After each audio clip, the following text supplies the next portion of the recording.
Assalamualaikum warahmatullahi wabarakatuh. Selamat sore semuanya. Salam sehat, salam sejahtera untuk kita semua.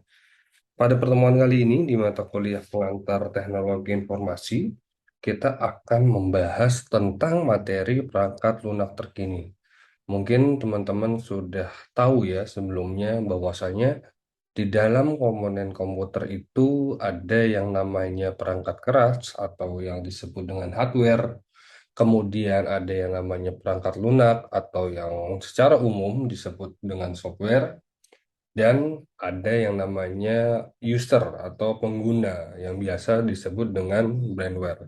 Nah, pada pertemuan kali ini kita akan menitik beratkan materi di tentang perangkat lunak terkini. Bahwasanya perubahan-perubahan dari mulai bagaimana kalau kita lihat kemarin komputer di berbagai generasi, pasti banyak sekali software-software yang digunakan.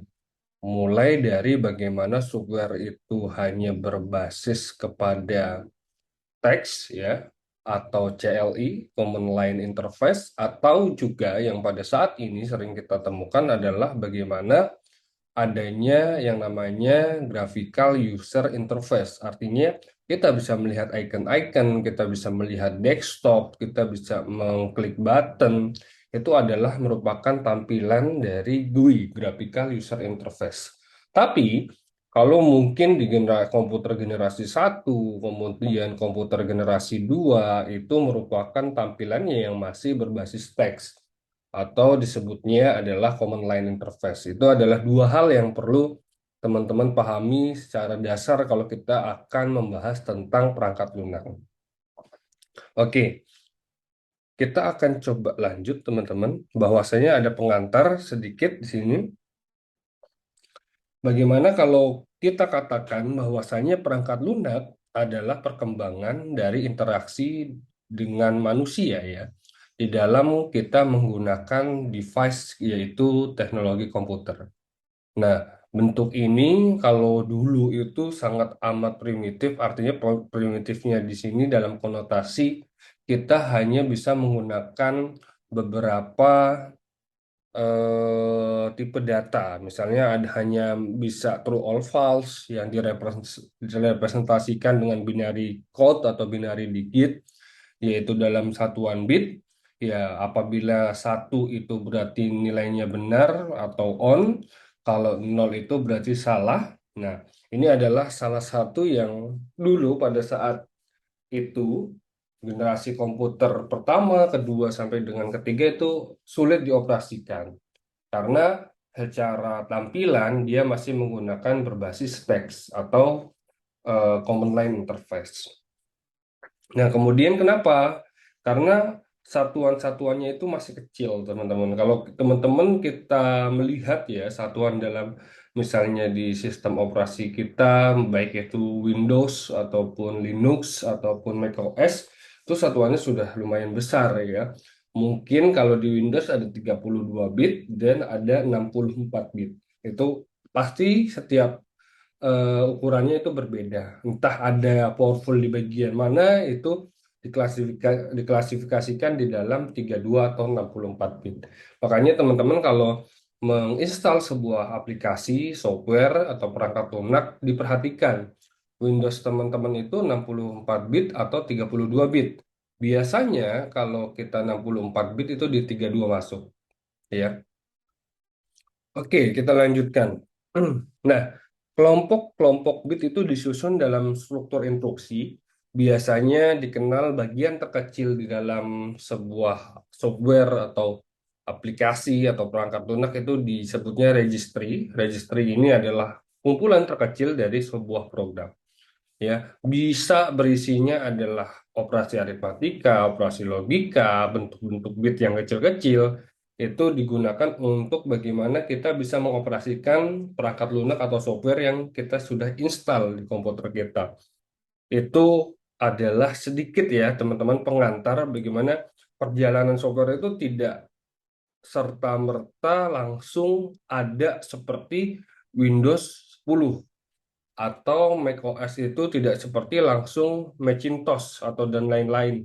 Misalnya Sierra, kemudian ada yang namanya Big Sur, kemudian ada Monjive, itu tidak langsung sampai di situ. Mereka melakukan banyak sekali perubahan-perubahan dan mengeluarkan berbagai macam tipe dan versi masing-masing. Kalau kita bicara di bagian sistem operasi. Nah, apa sih perangkat lunak? Kalau kita lihat teman-teman ada beberapa definisi dari perangkat lunak. Yang pertama itu adalah kumpulan beberapa perintah yang dieksekusi oleh mesin komputer dalam menjalankan pekerjaannya. Perangkat lunak ini merupakan catatan bagi mesin komputer untuk menyimpan perintah maupun dokumen yang serta arsip lainnya. Jadi, kalau kita lihat secara mendasar bahwasanya software itu terdiri dari perintah, ya. Perintah apa? Perintah yang dilakukan untuk mengeksekusi inputan yang kita masukkan ke dalam sebuah komputer. Artinya, kalau kita menekan huruf K, mereka itu di dalamnya perintah itu yang bekerja, menampilkan outputnya di monitor teman-teman itu adalah huruf K. Nah, itu adalah salah satu contoh sebuah software, ya, di mana software ini menghasilkan, memasukkan sebuah perintah lewat input dan dihasilkan outputnya lewat monitor, ya. Itu ada software yang bekerja, ada perangkat lunak yang bekerja. Kemudian menurut Willman dan Ryan bahwasanya software itu sifatnya maya. Ya, maya itu tidak bisa kita sentuh secara langsung. Beda dengan yang namanya perangkat keras. Perangkat keras kan bisa kita operasikan secara langsung. Baik itu mouse, baik itu keyboard, kemudian monitor, ya, joystick itu kan perangkat lunak yang bisa kita lihat dan kita sentuh secara langsung. Yang dapat diartikan bahwa software tidak dapat terlihat secara fisik, ya, akan tetapi fungsi dari software dapat dirasakan manfaatnya oleh usernya. Jadi, misalnya kita ingin browsing internet, itu kan harus membutuhkan software browser. Baik itu misalnya Google Chrome, kemudian ada Mozilla Firefox, Safari, dan lain-lain. Itu kan secara physically kita tidak bisa menyentuh software tersebut. Tapi kita bisa merasakan manfaatnya dan kita dapat gunakan di dalam kehidupan kita sehari-hari. Kemudian menurut Melvin Safiral Dawley bahwasanya software adalah sebuah perangkat yang berfungsi sebagai pengatur aktivitas kerja komputer dan seluruh instruksi yang mengarah pada sistem komputer. Jadi teman-teman harus juga paham bahwasanya di sebuah komputer bila tidak ada software di dalamnya ya buat apa? Karena software, hardware, brainware itu saling berkaitan satu sama lain dan harus ada tiga unsur komponen tersebut di dalam kita menggunakan sebuah komputer. Kalau hanya punya hardware tanpa software ya apa gunanya VGA 4 GB, SSD 512, kemudian prosesor Intel Core 9, ya. Core i9 itu ya buat apa kalau tidak ada software yang kita install. Makanya software itu atau perangkat lunak itu begitu penting dalam melakukan pengoperasian dan penggunaan dari komputer. Nah, kita lanjutkan bahwasanya yang ketiga menurut Roger S. Pressman bahwasanya dia mengatakan perangkat lunak atau software adalah sebuah perintah program dalam sebuah komputer yang apabila dieksekusi oleh usernya akan memberikan fungsi dan untuk bekerja seperti apa yang diharapkan oleh user. Jadi tadi hampir sama dengan bagaimana di awal ya dikatakan software itu selalu bekerja dengan apa yang kita inputkan, perintah apa yang akan kita masukkan ke dalam sebuah komputer. Kita ingin main game, kita melakukan klik icon di game tersebut. Itu adalah merupakan satu perintah dan akhirnya software game tersebut berjalan dan bisa dimainkan, ya. Itu adalah fungsi dari sebuah software, teman-teman. Nah, ada beberapa macam perangkat lunak komputer yang perlu teman-teman tahu. Kita akan coba bahas satu persatu.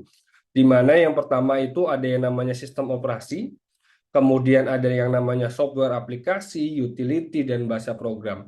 Masing-masing ini mungkin kita sudah pernah dengar dan sudah pernah kita gunakan, namun kita belum tahu klasifikasinya.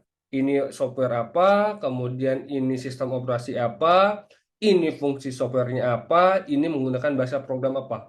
Nah, nanti Kita akan coba bahas satu persatu teman-teman, di mana kita akan coba bahas yang pertama adalah sistem operasi. Nah, ini sekilas yang tadi saya sudah singgung di awal pertemuan tadi, bahwasanya CLI dan GUI adalah sebuah interface. Yang interface-nya ini saat ini mungkin sebagian besar ada yang senang menggunakan graphical user interface, ada juga orang-orang yang jago programmer, orang-orang di sysadmin itu menggunakan command line interface. Tadi command line interface itu hanya berbasis teks Asia, dan GUI itu ada tampilannya, ada ikonnya, kemudian ada misalnya eh, tampilan desktopnya, itu adalah GUI. Secara yang paling menarik adalah tampilan dari GUI atau Graphical User Interface dibandingkan si CLI, Command Line Interface. Biasanya monoton saja si CLI karena dia itu berbasis teks saja. Nah, kita akan coba masuk ke sistem operasi, teman-teman. Apa sih kalau kita bicara sistem operasi itu? Nah, teman-teman juga harus tahu, jangan sampai nanti teman-teman hanya menjadi pengguna saja, tapi tidak tahu apa sih sistem operasi itu. Nah, yang pertama, kalau kita lihat bahwasanya sistem operasi adalah sebuah perangkat lunak ya, di mana fungsinya ini untuk mengatur sumber daya yang ada di dalam komputer, baik itu perangkat keras dan perangkat lunak nantinya. Jadi dia bisa menjadi manajerial di dalam CPU atau di komputer, dan dia juga bisa membagi sumber daya yang ada di dalam komputer itu sendiri. Nah, selain itu juga dia bisa mengatur teman-teman kinerja dari perangkat keras dan perangkat lunak yang ada di dalam kita melakukan pengoperasian suatu komputer. Nah, yang umum ya, yang umum yang ada di saat ini dan saat sekarang ya, misalnya kalau kita bicara tentang sistem operasi itu, yang paling banyak digunakan itu sampai dengan hari ini adalah Windows, teman-teman. Windows itu sekarang masih banyak yang menggunakan, disusul oleh macOS ya. Kemudian ada yang namanya Linux, ada yang namanya Android, itu untuk mobil OS ya, ada Android, ada iOS dan lain-lain. Nah, kemudian ada yang the DOS. DOS ini adalah sebuah sistem operasi yang based on-nya tadi dia menggunakan CLI, Command Line Interface. Ya, kita akan coba bahas pertama, kalau kita lihat sistem operasi secara umum merupakan perangkat lunak pada lapisan pertama yang ditempatkan pada memori komputer pada saat komputer dinyalakan. Kemudian kalau kita lihat menurut LIM, bahwasanya sistem operasi itu mengatur perangkat lunak ya yang dilakukan tugasnya memiliki, mengontrol dan sekaligus mengatur perangkat keras yang ada. Kalau menurut McLeod, Pearson, bahwasanya program-program komputer yang mengatur sumber daya perangkat keras dan perangkat lunak komputer. Kemudian kalau menurut Ferry, bahwasanya sistem operasi adalah sebuah sistem yang dibutuhkan agar dapat menjalankan sebuah aplikasi, program atau software yang ada di komputer. Jadi tadi kalau misalnya di dalam komponen komputer tadi misalnya ada software, kemudian hardware, brandware. Nah, di dalam si software ini, kalau kita tidak menginstal atau tidak menggunakan sistem operasi di dalam komputer kita, itu kita tidak akan bisa yang namanya melakukan atau menjalankan komputer, ya, itu. Nah, makanya lapisan awal dari sebuah komputer itu harus ada sistem operasinya terlebih dahulu. Baik teman-teman bisa menggunakan Windows, bisa menggunakan Mac OS, bisa juga menggunakan Linux, itu tergantung preferensi dari teman-teman semua. Lebih suka menggunakan Windows kah, Mac OS kah, atau menggunakan Linux, itu silakan. Itu kalau kita bicara sistem operasi. Yang pertama kita akan coba membahas yang namanya Disk Operating System atau DOS. Dia based on-nya adalah CLI, teman-teman, seperti ini tampilannya. Jadi teman-teman itu harus ya, harus yang namanya memahami perintah-perintah yang ada di sistem operasi ini. Karena dia berbasis teks, berarti dia juga harus menghafal perintah-perintah, misalnya copy, bagaimana perintahnya, kemudian mendelete bagaimana caranya, itu harus ada perintahnya. Ini adalah this operating system atau DOS. Nah, kemudian kita akan bicara sistem operasi yang berikutnya adalah Windows. Windows ini mungkin teman-teman sudah menggunakan ya. Windows ini salah satu pembuatnya atau foundernya di dalam naungan Microsoft, yaitu Bill Gates ya. Bill Gates menciptakan Windows ini pertama. Kemudian nanti ada Steve Jobs di mana dia menciptakan Apple ya dan membuat sebuah sistem operasi juga. Nah, kalau kita bicara Windows ini, Windows pada umumnya digunakan oleh berbagai banyak orang yang ada ya di dunia bahkan. Nah, secara resource-nya itu gampang dan mungkin salah satu yang perlu teman-teman pahami bagaimana Windows atau sistem operasi Windows teman-teman itu apakah sudah asli atau hanya sekedar di cracking saja. Itu secara etik itu salah tapi teman-teman, karena tidak boleh ya kita melakukan cracking di dalam sebuah sistem operasi ataupun aplikasi lainnya. Kalau di Windows itu banyak ya aplikasi-aplikasi yang bisa kita crack dan secara mudah kita bisa tiba-tiba menggunakan aplikasi yang secara sistem itu sudah asli. Padahal kita lakukan crack. Nah, itu di Windows banyak. Nah, kalau kita bicara Windows, teman-teman, berbagai macam versi Windows dari mulai Windows 99, Windows 98, Windows 2000, kemudian ada yang namanya Windows Millennium, kemudian ada Windows yang namanya Windows Vista ya, kemudian ada Windows XP, kemudian ada Windows 7, Windows 8, kemudian Windows 10 pada saat ini. Itu adalah perkembangan-perkembangan dari si sistem operasi Windows ini. Nah, kalau di tahun zaman saya sekolah itu saya masih menggunakan Windows XP ya. Windows XP meningkat di zaman saya SMK itu sudah menggunakan Windows 7 dan saat ini sudah sampai di Windows 10 ya. Itu adalah hal-hal yang mengatakan bahwasanya teknologi itu tidak, artinya tidak statis, teman-teman. Perubahan-perubahan terhadap teknologi itu pasti akan terjadi dan sangat cepat. Ya, itu kalau kita bicara si Windows. Nah, Linux ini adalah salah satu tokoh yang menciptakannya adalah yang namanya Linus Torvalds. Linus Torvalds ini menciptakan sistem operasi Linux. Sistem operasi Linux ini sifatnya adalah open source, jadi teman-teman boleh memodifikasi sistem operasi ini. Makanya kalau kita lihat ada distro itu adalah varian dari sistem operasi yang ada di Linux. Misalnya ada Fedora, ada Red Hat, kemudian ada SL6, kemudian ada Blancon, kemudian ada Bunglon. Itu adalah salah satu juga ya varian dari si sistem operasi Linux yang dikembangkan oleh berbagai macam orang. Ya, makanya dia mengembangkan ada Red Hat, ada SL6 dan lain-lain itu untuk mengakomodasi kita sesuai preferensi apa yang kita ingin gunakan sistem operasi dari varian si Linux ini. Ya, ini seperti ini tampilan dari si Linux, teman-teman.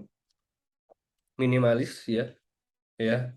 Dan mungkin jarang juga ya diserang oleh virus kalau dibandingkan dengan Windows. Nah, kemudian ini adalah sistem operasi macOS atau Macintosh. Macintosh ini yang membuat ada perusahaan Apple, di mana salah satunya foundernya adalah Steve Jobs, ikut juga serta bagaimana membangun sistem operasi ini, teman-teman. Sistem operasi macOS ini sudah banyak ya jenis-jenisnya. Mungkin yang sampai dengan saat ini ada Monjave, kemudian ada Big Sur, ya, kemudian ada Catalina, kemudian ada Hex Sierra, Sierra, Lion, itu adalah jenis-jenis sistem operasi Macintosh ya yang ada dan bisa kita gunakan saat ini. Nah, salah satu yang membedakan macOS dengan sistem operasi yang lainnya, dia itu kalau kita gunakan di berbagai macam aplikasi, dia itu smooth sekali, teman-teman. Dan jarang sekali terjadi nge-lag, teman-teman. Bugging itu jarang sekali, atau stuck itu jarang. Ya, itu salah satu keunggulannya. Kemudian ketika teman-teman bicara virus di macOS, hampir tidak ada virus dan hampir dipastikan kita bisa menggunakan dengan aman dan nyaman kalau kita lihat dari preferensi kita masing-masing. Ini adalah macOS. Kemudian kalau kita bicara mobil OS, itu ada Windows Phone OS, kemudian Android ya. Android kan ada berbagai macam, kemudian ada iOS. iOS itu sudah sampai ke versi 16 atau 15 pada saat ini ya. Itu berkembang ya. Kalau Android udah sampai versi mungkin di atas KitKat dan lain-lain, itu sangat berkembang pada saat ini. Kemudian setelah kita belajar tentang sistem operasi, kita coba masuk ke software aplikasi, teman-teman. Kita hanya mengenal aja dan di software aplikasi ini yang saat ini mungkin kita bisa gunakan dan kita temukan di dalam kehidupan kita sehari-hari. Jadi ada contoh aplikasi pada komputer. Yang pertama ada aplikasi pengolah kata, aplikasi pengolah angka, aplikasi presentasi, aplikasi multimedia, aplikasi database, browser, pengelola email, dan pengolah grafis.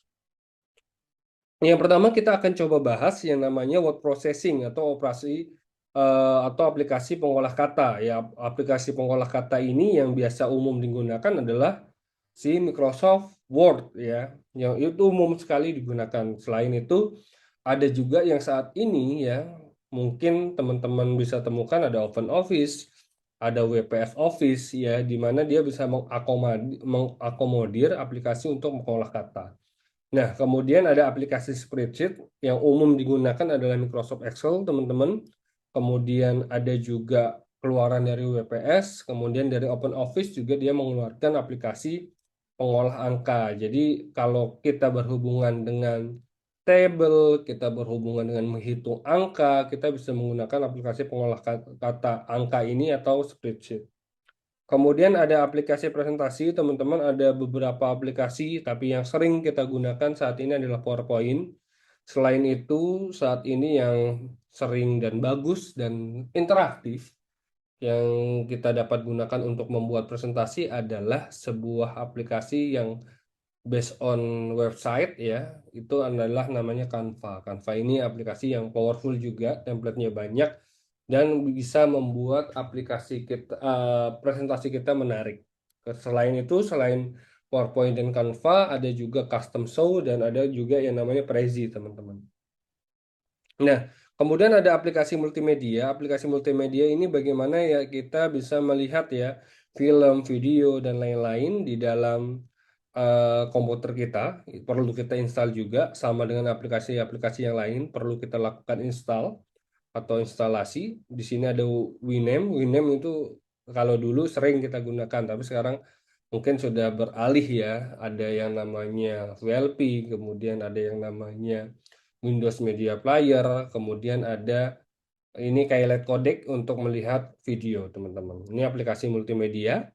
Kemudian aplikasi untuk desain multimedia, ada gabungan misalnya ada Corel Video Studio, kemudian ada Adobe Premiere, kemudian ada Filmora. Itu adalah aplikasi yang digunakan untuk menggabungkan beberapa multimedia, video, musik, audio, kemudian gambar. Itu bisa kita gabungkan lewat aplikasi desain multimedia.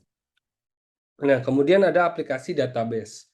Jadi aplikasi database biasanya kalau teman-teman mau masuk ke dalam programming, dia harus memahami Oracle Database atau MySQL. Tapi kalau kita ingin secara praktis membuat sebuah database, teman-teman bisa menggunakan Microsoft Access. Ini adalah aplikasi untuk membuat atau melihat database, teman-teman. Kemudian ya, ada yang namanya aplikasi browser. Nah, aplikasi browser ini adalah aplikasi yang mungkin kita bisa temukan dan mungkin kita sudah install di yang namanya aplikasi kita atau komputer kita, teman-teman ya, di mana aplikasi ini ada Google Chrome, kemudian ada Mozilla Firefox, ada Safari yang digunakan untuk kita bisa melakukan instalasi atau kita bisa melakukan browsing di internet. Itu aplikasinya.